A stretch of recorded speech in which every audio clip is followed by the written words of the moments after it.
Good evening, dear friends, and welcome to our show. Here we are where spirit meets story, truth and mystery with your host, Dr. Douglas James Cottrell. We are journeying together through the deeper meanings behind today's world events, ancient wisdom, and the quiet whispers of the divine. We're going to reflect, remember, and reconnect. If this is your first time with us, welcome to the family. Make sure to follow us and ring that bell, check those checks, and click on that link to subscribe wherever you're watching and listening from wherever you are in the world. This show isn't just a broadcast. It's a broadcast with intention, with spirit, and with love. Now, here is Douglas. Hey, welcome to the show, everyone. It's great to be with you again. You're watching the Soul Report Live, and tonight's show is about a beautiful game and what sports teaches the human spirit. FIFA, Fair Player, and the Brotherhood of Humanity are what we're going to have a look at tonight. I want to tell you that, when 90,000 people cheer inside one of those soccer stadiums or auditoriums, they may be supporting different teams, but for those 90 minutes, they are united by one game, one set of rules, and one shared joy. Perhaps that's the glimpse of the future and the way it could be. So this week we're going to talk a little bit about what's going on right now.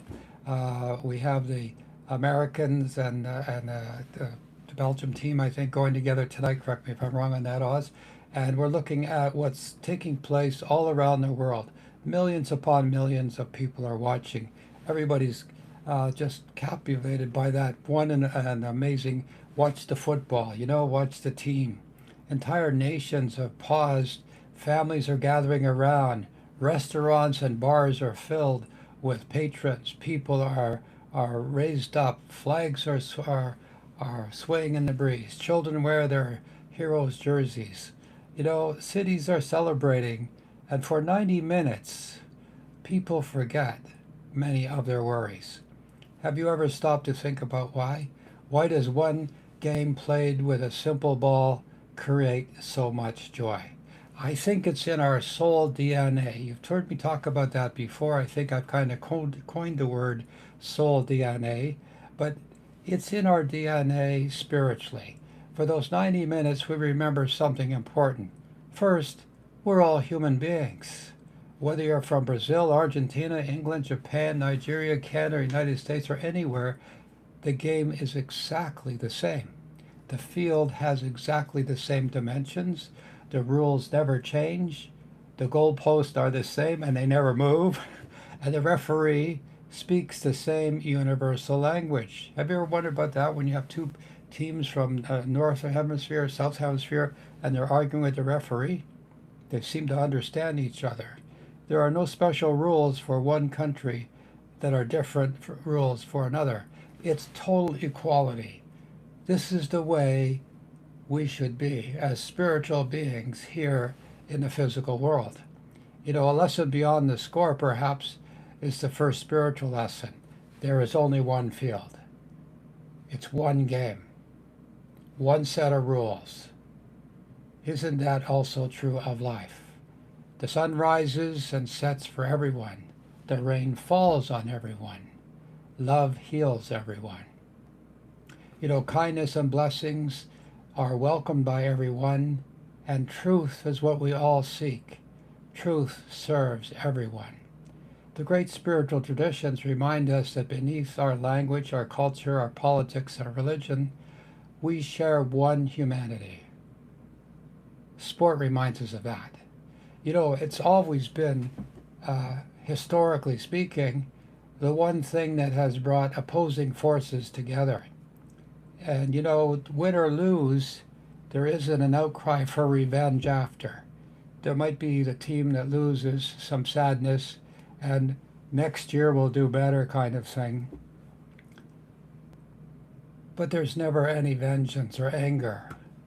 I'm sure when people, in the heat of the battle in the game, or might be a little bit, a little roughy or whatever, they might be doing something, maybe an elbow here or a trip there. But something remarkable happens when everybody's on that field. During ancient Olympics, Greek-style states agreed to an Olympic truce. Did you know that? Known as the Kyria. Wars were suspended. Travelers were protected. Wherever they went, athletes could enjoy safety to compete. That was national pride. That was the even playing field. Even enemies recognized that there were moments when competition should replace conflict. What a profound lesson.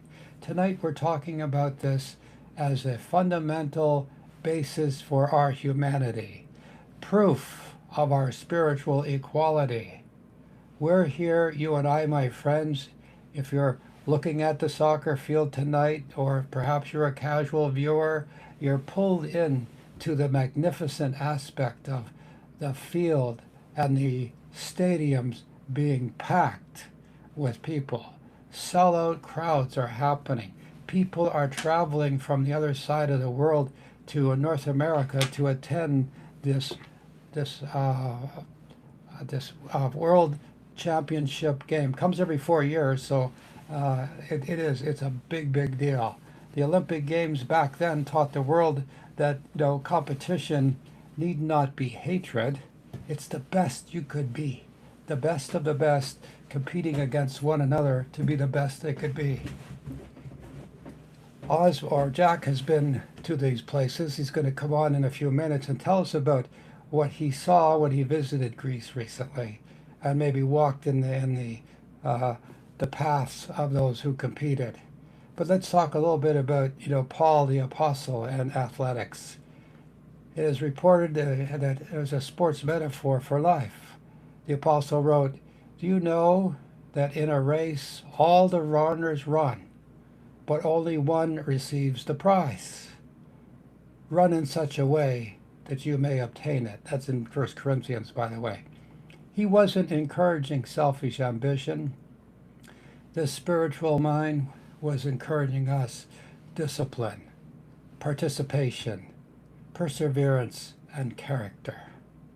Those are aspects that fundamentally make you, my friend, a better person, spiritually, physically, mentally, and emotionally.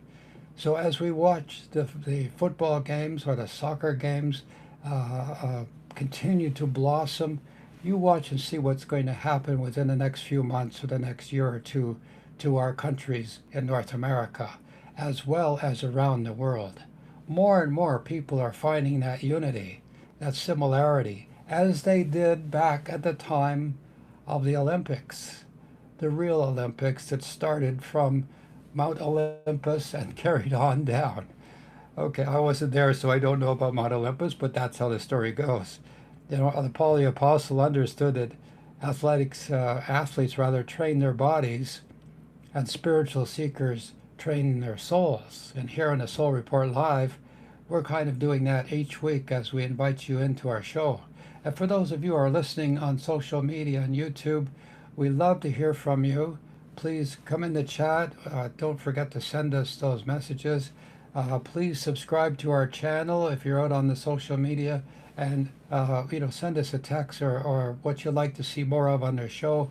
Let us know how we're doing as well. We all have to fight the good fight. We all have to be in this race. We all have to keep the faith. Life itself becomes a race, not against one another, but towards becoming our best selves. When you do your best, your absolute best, no reservation, no mental reservation, physical reservation, you try 100%. You don't give up before you start. You don't think, oh, that person's bigger or better, they're going to beat me, and give up. You don't. You put your head down, you go the distance, you try your uttermost best that you can be. If you don't make it, you don't feel bad. You participated, you accomplished, and you achieved something. But perhaps you will win. And I think the winning starts up here in the mind. See yourself to be the winner. See yourself to be the best player. See yourself to be the best you can be. And that will add to how you play sports, whether it's football or soccer, whether you're engaged in any particular team sport. You're one of the team, and you're doing your part. Remember, no great team succeeds because of one superstar. Not at all.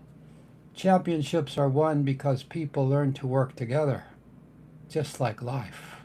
One passes, another defends, another encourages, another team player sacrifices personal glory for the success of the team. Perhaps society itself works the same way. I believe it does. Families succeed the same way. I believe so. Communities succeed that way. Absolutely correct. Nations succeed that way. There are the four cornerstones of how we as human beings can participate in the game of life. Remember, a team becomes great when individuals choose the success of the whole over the applause of the individual. One of my favorite moments in international sport is when what happens right after the final whistle. I played hockey all my life, and at the end of every game, the two teams lined up, approached each other, and we shook hands. Even though it was a few minutes ago we were hitting each other over the head with our helmets and hockey sticks and the puck, at the end of the game, it was over. One team won and the other team lost, but we played our best. We were exhausted, we were sweaty, but we enjoyed the game for what it was. Players now exchanging jerseys, handshakes to give each other a brace, especially when you have respect and admiration for one on the other side. Sometimes the teams would compliment each other, congratulate each other. Sometimes they would pray. You know, the crowd applauds not only victory, but excellence. Everyone in the stands would be applauding. You know, this teaches us something, does it not? You can compete fiercely, and you ought to. Be the best you can be. Give it all you can, all you have, and all you can give. Don't hold back. And you can complete whatever you're attempting to complete, and you can be victorious at whatever you're attempting to become victorious at. Win, be great, be the best you can be, achieve your goals, travel the world. Think about it. These soccer players have come from all over the world, and they're discovering America. They're discovering Mexico. They're discovering Canada. They can't believe how fantastic our world is in the West. One person thought he was in a gigantic museum when he was in Walmart. He couldn't believe you could buy anything and everything in Walmart, all under one roof. I know that sounds a little silly, but it is something that's carrying over. Every now and then, this news report interviewing the players or their relatives or somebody that's a good fan, and they just can't help themselves by saying, what a beautiful country we have. Someone once complimented, was an Australian young man on the news recently, said he was so amazed at the beaches in California. And he was so angry at what he had been told back home about how terrible things were in the West. Which leads us to understand, or we at least we should keep an open mind to, the people out there in faraway places, in countries, perhaps, well, many countries we've never visited, but they all are the same as us. We all share the same love for the game of football or soccer, and we're amazed to find out that people, and no matter where you are in the world, are just like us. They have the same wants, the same desires. They appreciate the same things. They're fascinated at all the new things they find in the world. And this world is a fascinating place. You want to have a better look at the world, tune off all the news channels for a week, and at the end of the week you'll find yourself wondering, what a beautiful day it is. And if you watch those games playing in different countries and seeing the people cheering on other places and the watch parties, there's something that grows inside of you. There's an energy that wells up in you. You can cheer for greatness. You can cheer for a team that you don't really like or want to win because you're cheering for your own team. But you can appreciate the excellence, the way the game was played and how the score happened. It's amazing to see people in the stands, different jerseys, different outfits, different appearance, because they're supporting different soccer teams or football teams. but they're all the same, arm in arm. They can love one another, they can be happy in the moment, and they can appreciate the spectacle that is unfolding in front of them. So, football or soccer is a metaphor for spiritual life, is it not?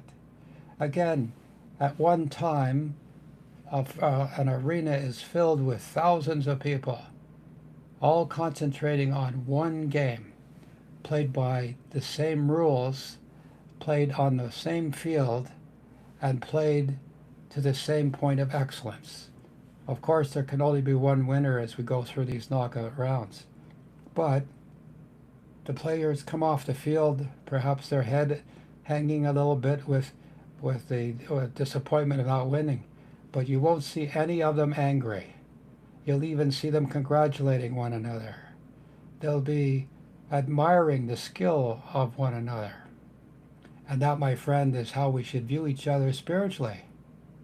Perhaps the greatest gift of FIFA is not the championship trophy. Perhaps it is reminding millions of people that those who live halfway around the world laugh and cry, they dream and hope, they celebrate, and love their children exactly as each and every one of us does. The game becomes a universal language, does it not? We all see the signals from the referees. We see the signals with the players. They all know where to be when the game is on. This reminds us that humanity is similar to the game. We're all one family. Each of those players is playing their own individual game collectively as a team member on the same field. Both sides doing exactly the same, collectively playing their own game individually. And when it comes together, when they make the big play and they score the goal or almost score the goal, that's what it's all about. Humanity coming together for a single purpose. And in the game of soccer, to score that goal. And isn't it amazing how close it comes, or how intuitively the goaltenders have to be when they have those penalty kicks? It's amazing to see the anticipation, which makes, I think, the greatness come up or well up in the players themselves. Imagine if nations solved more disagreements through dialogue, competition, cooperation, instead of violence. Imagine if the spirit of fair play found its way all the way up to politics, or all the way down to politics, depending on your perspective. Imagine if respect became stronger than resentment. Perhaps that is one of the spiritual lessons hidden inside this beautiful game. The world does not become peaceful because everyone agrees. The world becomes peaceful because people learn to disagree respectfully. And perhaps football or soccer has been teaching us that lesson all along. So what do you say, my friends? What sport taught you your greatest life lesson? Let's know. Talk and come in on the chat and ask those questions. Let us know your comments. You know, looking back, did a coach or a teammate change your life? Can sports bring nations together better than politics or politicians? I think so. What qualities make a true champion? Is winning everything, or winning with respect and satisfaction? Feeling that completeness within you. Have you ever made a lifelong friend through sports? I can remember when I was a teenager playing football, I went down the field to recover the ball. We had kicked off, and I went down the field, and there was a boy, I should say, in a brand new uniform. It was a muddy field that day, and I can see that man standing there ready to stop me, and I ran him over like a tank. I was about 175 pounds and I was fit, and he obviously was second string, putting in the game at the last part of the game so at least he could get a little piece of the game. I never forgot that. I could still see them picking him up, and the back of his uniform was covered in mud, and the top of his uniform was lily white because it didn't get dirty. I can see that as vividly now as I did when I was 15 years old. So, does it make us better people? Sports? Yes, it does. It teaches us lessons. It teaches us those balance of lessons, those moral lessons. It teaches us that might does not make right. If you could create one Olympic truce in your world today, my friends, what would it be? Let's open up the chat and tell us what you think that would be. What Olympic truce in the world would there be today? They did it in the past. Jack was there, and we're going to get him to talk about that after we have a short break, and we're going to have some advice from Amigo. So let's take a short break right now, and we'll be back with your questions in the chat and advice from my AI Amigo. We'll be right back. Are you searching for clarity, wisdom, and a deeper understanding of the spiritual world around you? Meet Douglas James Cottrell, PhD, a visionary author and teacher who's helped countless people transform their lives. His books are a gateway to profound insights, offering guidance, inspiration, and the tools you need to unlock your full potential. From unlocking your intuition to discovering spiritual truths, Douglas's books are your trusted companions on the path to personal growth. Don't wait. Start your journey today.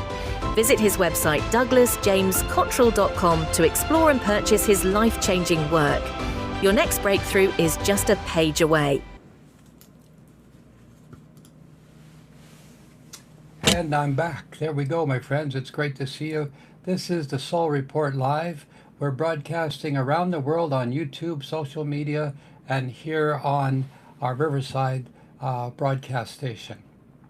I'm your host, Dr. Douglas James Cottrell, and my co-producer is Jack Balick. And Jack is going to come back right after and tell us all about what he found out in ancient, as he walked in the footsteps of the ancient Olympians in Greece. But here's advice from our AI Amigo. We asked a question about football. Here it is. Friends, perhaps life is much like a great football match. You don't control every bounce of the ball. You don't choose every challenge. Sometimes you are ahead. Sometimes you are behind. Sometimes you win and sometimes you lose. But every game teaches something. The greatest players are not those who never fail. They are the ones who get back up. The greatest teams are not those without mistakes. They are those who trust one another enough to keep moving forward. Maybe God is less interested in the final score than in the character we build while we play the game of life. So play fairly. You can do this. Play honestly, the best you can. Help your teammates. Respect your opponents. Celebrate success with humility. Accept defeat with dignity. Because when the final whistle blows, what remains is not the trophy. It is the person you became while playing the game. Thank you. That's advice from our amigo for tonight. And now I'm going to ask Jack to come on the show on this side of the camera. And as we were talking earlier, Jack, about the ancient Olympians, what did you find out when you were there, walking in those hallowed grounds of those Olympians? Well, yeah, that's really interesting. You can go to Greece right now and walk right where the Olympics started in 776 BC. So they still have it's not in very good shape. few years have worn it down a little, but it's still there, the forum where they had all the events and everything. And back in those days, it's interesting, the male competitors were completely naked and they were coated in olive oil. Now, Well, so they couldn't, when they were wrestling, they would slip around or something, or what? maybe, I don't know, but yeah, they don't know. They think maybe the tradition was tied to either the heat or to celebrating the physical form. So, I like the idea when they were wrestling and they couldn't hang on to each other. Like you see the sumo wrestlers these days, they grab that little belt that they have, and that's how they throw each other around. But if you're naked, I guess no, no advantage. Maybe the hair was done back too. I don't know. Were they long-haired athletes back there? And yeah, I'm not sure. They didn't really say that one way or the other, but I would believe that they were, something like that. But it was revived again in 1896, is when the modern Olympics were restarted, and they've had some interesting things happen.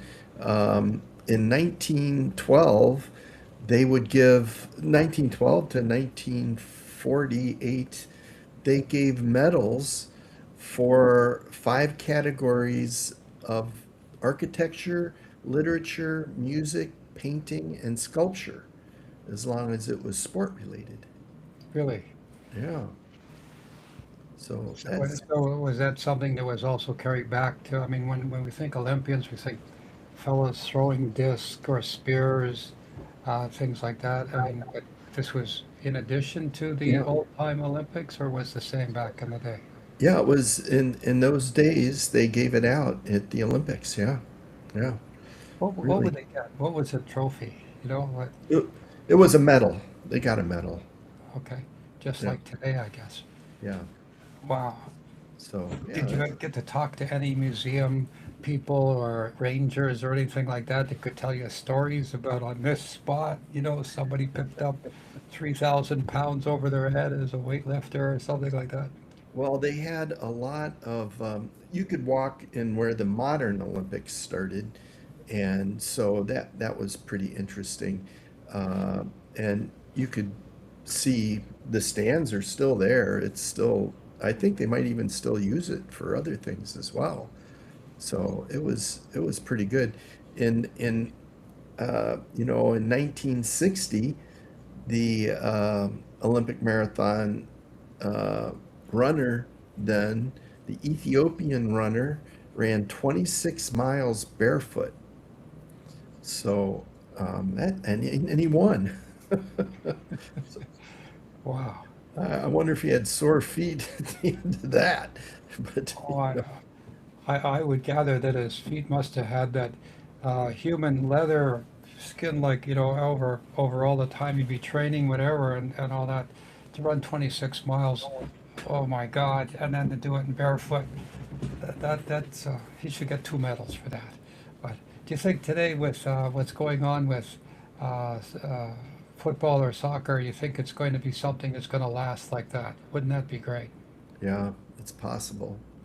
Um, but they did have problems, early on. They did have people that would try to cheat. Um, the first Olympic drug disqualification, Oh, oh, it wasn't for steroids, but it was for drinking beer. oh my gosh. And a Swedish pentathlete drank beer before to calm his nerves before his pistol shooting event in 1968, and he was disqualified. Oh, the stories, right? Oh my gosh. Yeah. Uh, and then in 1900, they had a feature Olympic event where they did live pigeon shooting, Oh, but I guess that didn't make it to the later years. Drop that out. yeah. Well, things were different in the old days, right? The way animals were treated and used and things like that. But as we move forward today, the idea that, as we're talking about the show tonight, about sports being a metaphor or being symbolic of our spiritual journey, it's amazing how when baseball games or hockey games, and of course the football and soccer games now, as well as the basketball games, when the Knicks won the basketball championship, everybody was so happy in New York. The story behind the story was all those people in New York were happy. And that was amazing that all those people, whatever, millions of people were happy in New York. And so, again, it's a transformation that can take place. We can choose to be happy, but we need something to ignite it, and sports seems to do it. Well, do you think the, with the crowds and all the people, their thoughts and their energy, their mindfulness, do you think that might impact the events of how the game goes in some ways? That's a good point. There are people who believe that. At the time of the Israelites fighting the Hittites, I believe there's a story about Moses in the Old Testament where he stood up with his arms raised in this position and he was praying and sending them blessings. And it was a long battle. So to hold your arms up like this, especially when you're an old man like Moses was at the time, I gather, that he had to have two assistants come by and hold up his elbows because as he relaxed his arms, the battle went against the Israelites. And then as he put his hands up and sent the divine energy, it seemed to go with the Israelites. And so holding the two assistants holding up his arms, the Israelites won the battle. It's a famous story. It's in the good book. You can read about it. And when I first read that, I went, two assistants, what's that all about? And then I understood that his body was making a cross, and there's a spiritual benefit to that blessing. So I agree with, you can tell, I think, when a team is doing well, everybody in the stand is, yeah. And then somebody strikes out, or they kick the ball out, or they fall down or something. And you can feel the whole arena go cold or chilly because the energy stopped, right? So as an observation of myself, and pass that out to our viewers, that they can sense that too. It's like a moment comes and something goes wrong, and then everybody, instead of cheering with screaming, loud yelling, it stops. If you ever seen a wave going around in an arena, or the people stand up at the last inning, the last out, and they're standing up waiting for that final pitch, and the pitcher has to feel that energy, and it gives them the strength. So I agree that there's this unseen energy that goes around, and when we're all together, you know, thousands of people together, all focused on a single thing, something we want, I think we go home feeling really good. It does something, it charges us up. So I believe so. I believe in my experience and the people I've spoken to that when you get people together focused on one thing, praying, contemplating, wishing for something, it happens. There's been experiments with certain gurus have come and they've picked a place in the city, or sorry, in the country, and say, okay, in Chicago, we're going to pray for Chicago. And the murder rate goes down, the assault rate goes down, the crime rate goes down for the time that the group has been doing this, sending energy. So that's, I don't want to call them scientific studies, but back in the day, back in the time when the Beatles were raging, they had a guru, and that was part of their, I'm going to say, not only his, but part of the people that were coming to do these things at the time. It was back in the 70s, and there was this reports in the newspapers that actually the crime rate went down. So can people like us influence outcomes, and can we influence the way we are? Yes, we can. All we have to do is to see that the news that we see is so negative that it also has a negative effect. But when we have the positive news, like the championships tonight, everybody in America is rooting for the American team. Heck, the president even got in on it and pulled a few strings to put a thumb on the scale, I think. I don't want to go too far down that path, but everybody's pulling for the American team in America. Of course, the opposition has their own people praying for them, and again, there are people who don't want America to win, they want the other side to win.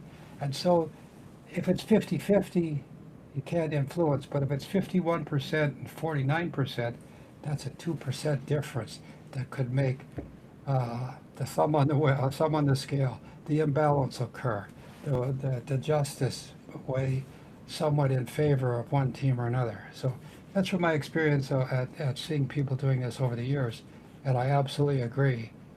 When we have 10,000 people, this is my personal goal, 10,000 people in one place at one time, and we're all praying for people to be miraculously healed or to get benefits from the divine in that arena, that we will see the invisible made visible. We'll see transitions and transformations like of the scale we've never seen before. So that's my personal belief, my personal hope that that I'll be participating in that, and that'll happen at some time in the future. In smaller scales, I've seen it happen, and so it's a good question, a good observation, that as we select, pick, or cheer, or hope, or send positive energies, we pray, please, please, God, let Team America win tonight. It does affect the outcome of the game. The players play better. They connect the opportunities, the coincidences or chances happen. And then, of course, we always, in a way, being humans, is oh, what a lucky break that was, or what a good shot that was. But again, I believe that influence is there opening the door for the team to take place. Well, here's another event that happened in the 2002 Winter Olympics, kind of along these same lines. A Canadian ice maker secretly buried a Canadian dollar coin under the ice at the hockey rink for good luck. And both the Canadian men's and women's teams won gold that year. And the tradition has continued on. I remember that story. He snuck out in the ice and he put we call it a single dollar loonie. Yeah, it's called the Lucky Looney. Yeah. And he smeared it over with ice and nobody noticed it until he either took it out or something. And then it was a phenomenon, yeah, because Canadians were well known to get right up to the last point and then lose the game. Stanley Cup or whatnot, different teams. So that was something, and I don't know if he got in trouble for it. But God bless him, he made all the newspapers across Canada, and I remember that even from looking back at that story, as all Canadian people would do it. It was just something completely out of character, put it that way. But God bless him, whoever he was. So, Jack, do we have any questions from the Yeah. chat? We have a lineup here. We're going to do a little synopsis of the benefits for the teams before we close the show. But we have questions. Everybody out there listening to us right now, please subscribe to our channel and click on the little heart to give us a like. It's not going to cost you anything. You're not going to be solicited. You won't receive any emails from us at all. This is totally an appreciation of our show that YouTube and other places keep track. And the more likes we have, the more subscribers we have, apparently the broader the show can go out across the internet. Jack, do we have any questions? Yeah, we got one from Sybil Farmer. Was there sports in the Bible? As a matter of fact, I think I alluded to it all right. Let's see if I can.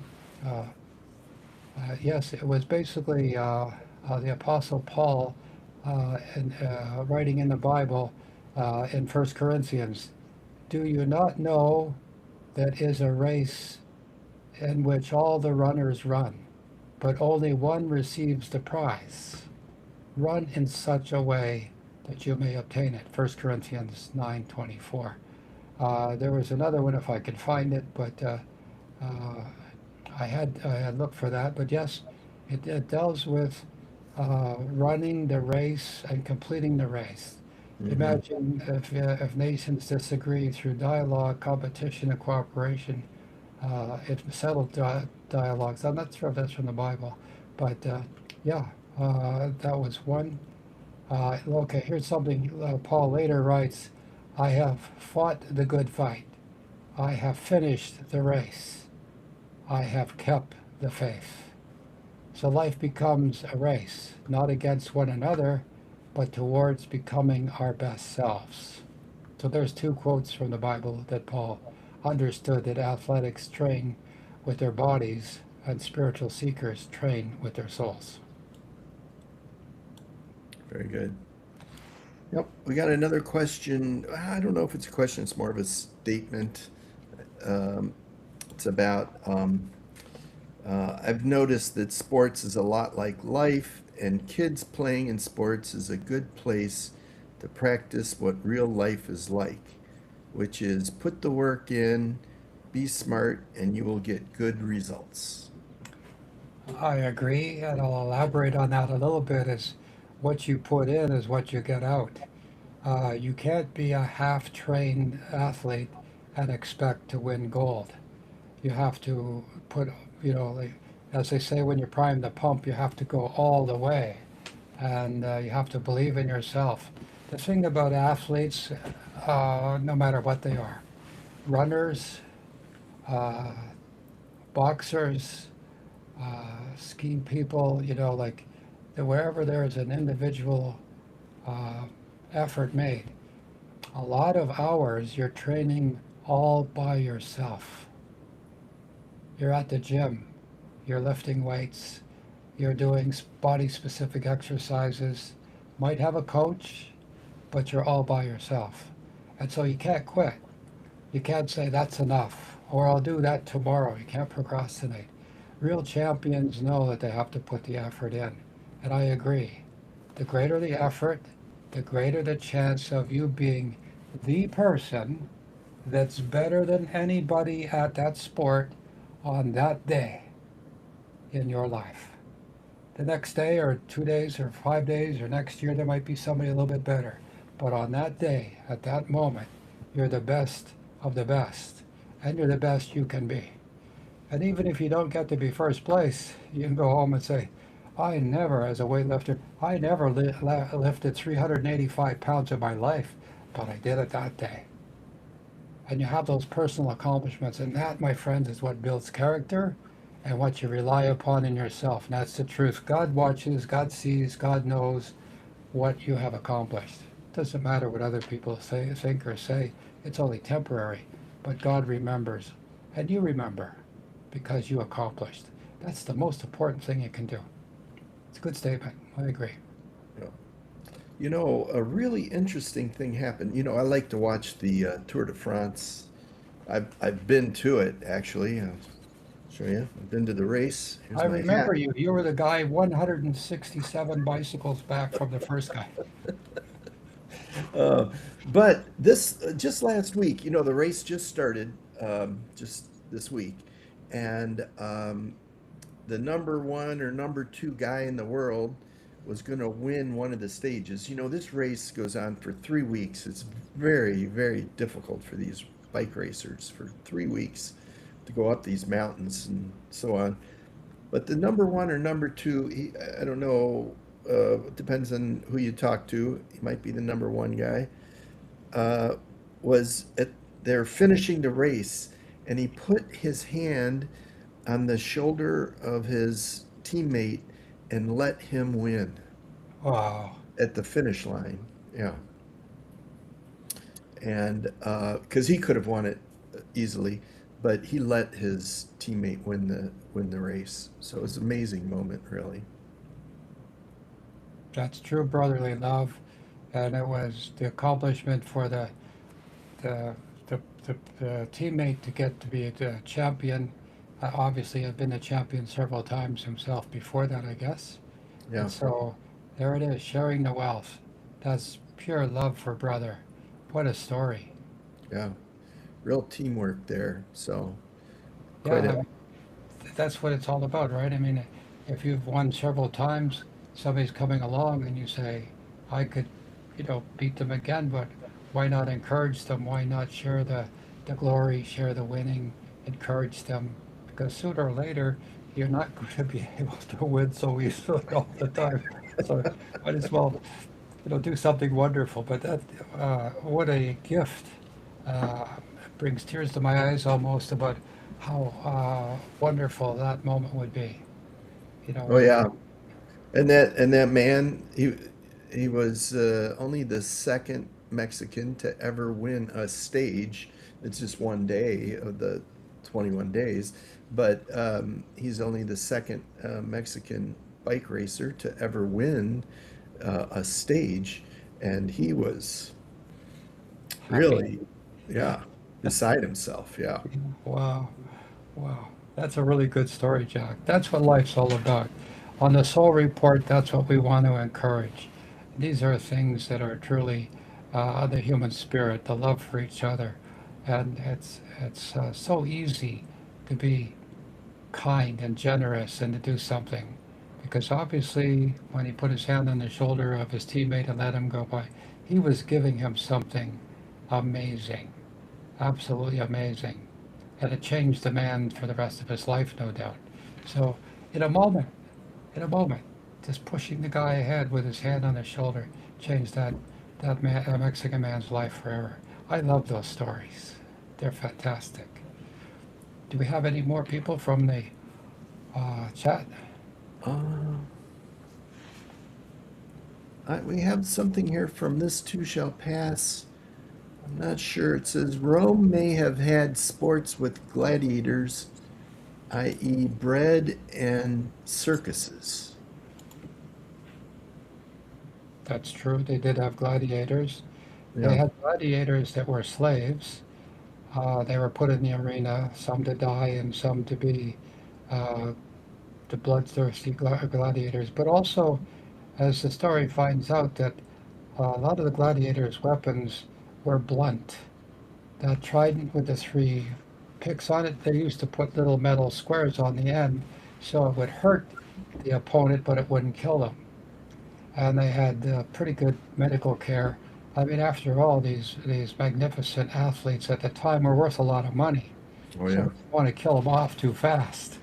And they Yeah. had loyal. I read somewhere that there were stories, even to this day, about gladiator school, how the coach, if you will, of the team was honored with his name carved into a wall someplace.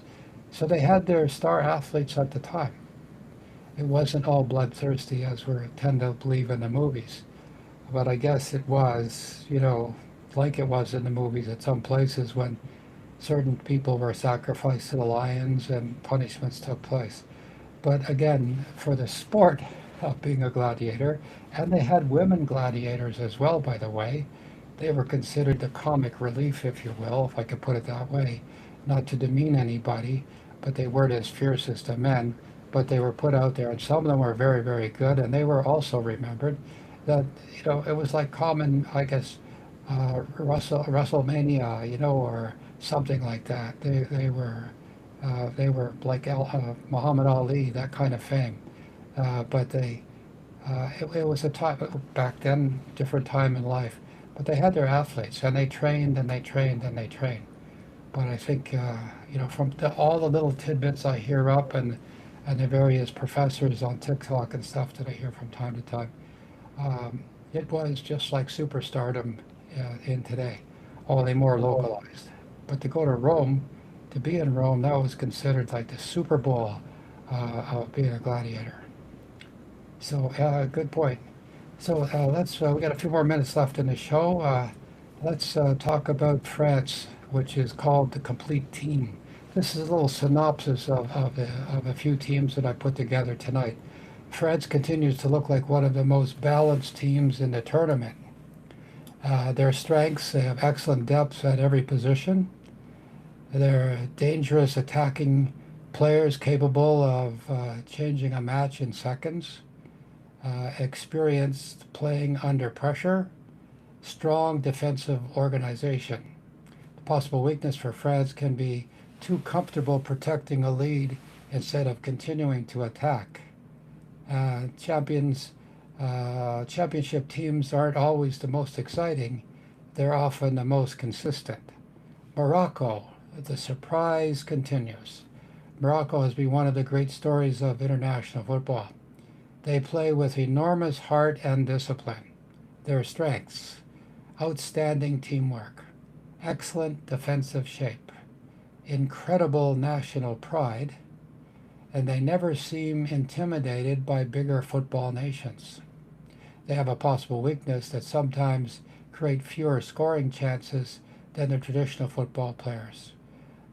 Morocco reminds us that unity often defeats raw talent. England. England appears to have renewed confidence. Their strengths: strong midfield, creative attacking football, confidence growing with every victory. Weakness: occasionally England struggles when matches become extremely physical. Okay, Norway, perhaps the biggest surprise. Norway shocked the football world by defeating Brazil. That alone makes them dangerous. Strengths: tremendous confidence, clinical finishing, nothing to lose. that's a strength. The weakness: less tournament experience than traditional football players or powers. Sometimes the most dangerous team isn't the one playing without fear. In the United States, continues to improve every World Cup. Youth development has transformed American football. The United States is now completes its technical ability rather than simply athleticism. A victory over Belgium would be another major step in their football evolution. Belgium. Belgium remains one of Europe's most talented sides. Strengths: technical skill, tactical intelligence, and experience. Sometimes the weakness they suffer is finishing opportunities against disciplined defenses. Struggling against those disciplined defenses. Argentina. Every tournament seems to produce another magical Argentina performance. Even after the Miseria, Argentina still carries tremendous football culture. The players grow up expecting to compete for championships. The spiritual parallel to all this is, here's a thought that you might enjoy. Notice something wonderful about the World Cup. Every nation sings a different anthem. Every nation waves a different flag. Every nation speaks a different language. Yet, when the whistle blows, everyone understands the game. Isn't that remarkable? Perhaps God gave humanity one earth, and football reminds us that we're all playing on the same field. Okay, so I hope you enjoyed the show tonight. Unless there's any more questions in the chat, I want to say I appreciate you, my friends, for letting us come into your homes tonight with the Soul Report live. Jack Balick and myself are co-producing and hosting the show. We wish you a wonderful evening, and I guess the game for the American Cup in Brazil is on right now as we speak, and I'm not going to make any predictions, but let's hope the best team wins. Okay, that's a diplomatic way of getting out of that one. So have a wonderful night tonight. Remember, war divides us, divides nations. Sport introduces nations to each other. Politics often teaches us our differences. Football reminds us of our similarities. Remember, when 90,000 people cheer inside one stadium, they may be supporting different teams, but for those 90 minutes, they are united by one game, one set of rules, and one shared joy. Perhaps that's the glimpse of the world as it could be. I hope so. I thank you, my friends, for being with us tonight. I wish you peace and prosperity. And again, I ask you to do me the favor of subscribing to the channel wherever you're watching on social media. Give us a like, press the bell, light up the little heart, whatever your social media has to say that you like us. We really, really would be appreciative of that and grateful. So on behalf of Jack Balick, co-producer of the Soul Report Live, and myself, your host, Dr. Douglas James Cottrell, we wish you peace, prosperity, and everything that's wonderful in your life. And may the team you're rooting for win the World Cup. Until next time, God bless and good luck.